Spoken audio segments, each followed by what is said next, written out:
Welcome to the Restricted Handling Podcast. Let's dig in. Here's what's been going on in Russia in the last 24 hours.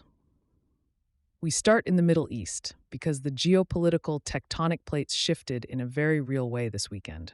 On Saturday, U.S. and Israeli strikes decapitated significant portions of Iran's senior leadership. And Iranian state television later confirmed that Supreme Leader Ayatollah Ali Khamenei is dead. That's not a minor footnote.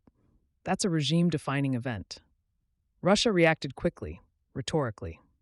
Vladimir Putin sent condolences to Iranian President Masoud Pezeshkian, calling Khamenei's death a cynical violation of human morality and international law. Strong words, but no direct mention of the United States or Israel.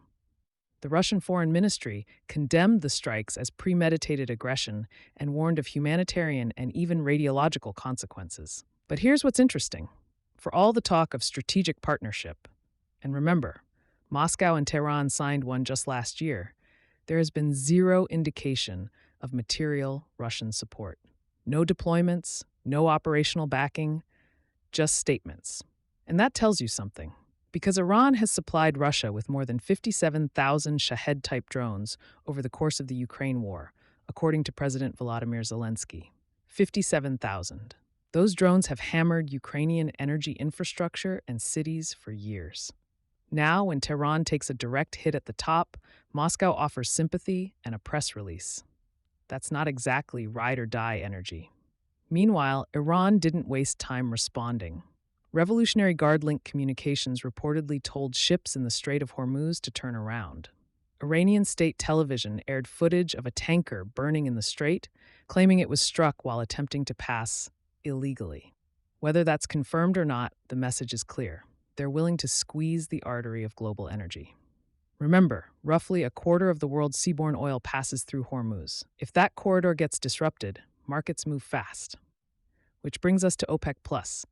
On Sunday, key members of the Voluntary Eight, Russia, Saudi Arabia, the UAE, Iraq, Kuwait, Oman, Algeria, Kazakhstan, announced they'll boost production by 206,000 barrels per day starting in April.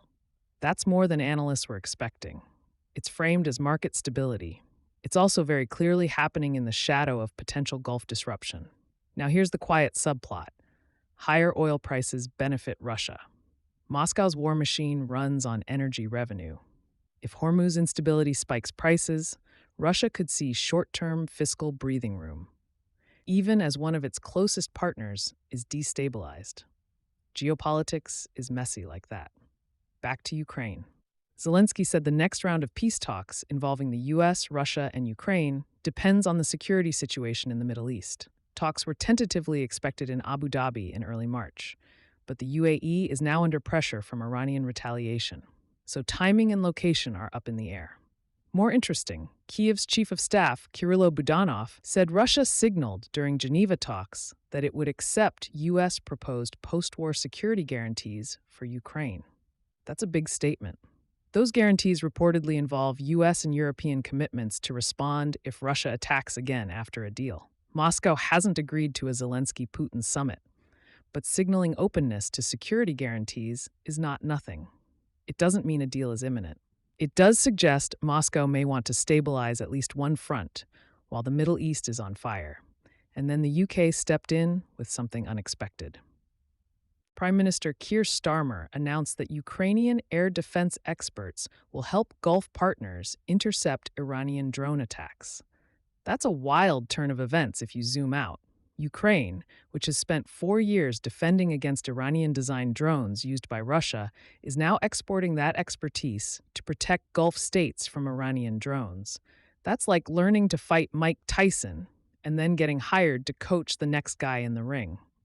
Let's shift to Europe and the maritime domain. Belgium, backed by French naval helicopters, boarded and seized a sanctioned Russian tanker in the North Sea, the Athera. It was sailing under a Guinean flag, but authorities say documents were false. The vessel is on the EU sanctions list. It's being escorted to Zeebrugge. The captain, a Russian national, is under investigation. This isn't just symbolic enforcement. This is special forces rappelling onto decks at night. France publicly confirmed support. President Macron called it a major blow to Russia's shadow fleet. And that shadow fleet matters. It's how Moscow keeps oil flowing despite sanctions.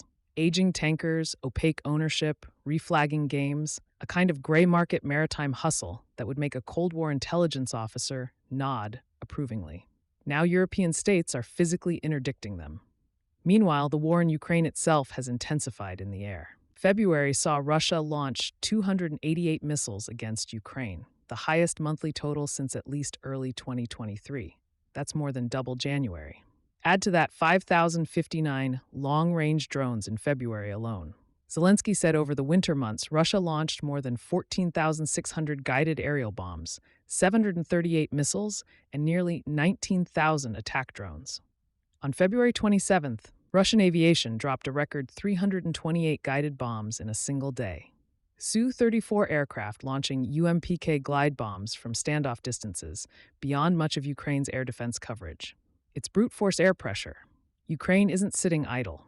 Ukrainian strikes reportedly hit S-300 systems in occupied Donetsk Oblast, ammunition depots near Yalta, and drone control points near Belgorod.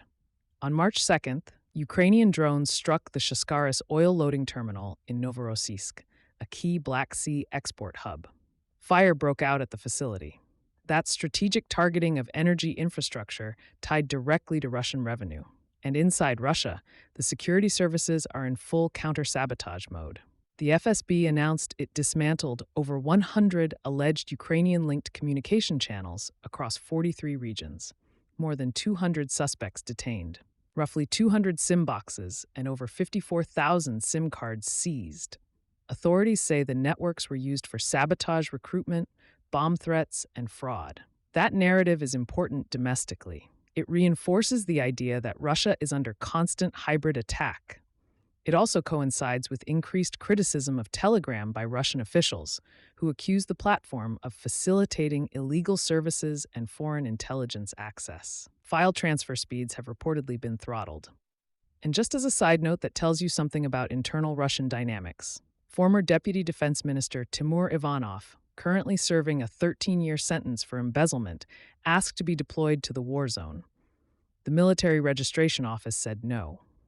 Even in wartime, not everyone gets a redemption arc. So where are we? Iran's top leadership has been decapitated. Russia condemned, but did not intervene. Oil markets are bracing. Ukraine peace talks are potentially recalibrating. Europe is boarding sanctioned tankers at night. Russia is escalating missile and drone strikes. Ukraine is hitting back at energy infrastructure. Thanks for listening and being part of the RH community. Please take a moment to leave a 5-star review. If you want to see some changes, email us at info@restrictedhandling.com. We also publish a daily written intel brief on Substack, where you'll find even deeper coverage of Russia and China, along with insights on Iran, the Middle East, and the DPRK.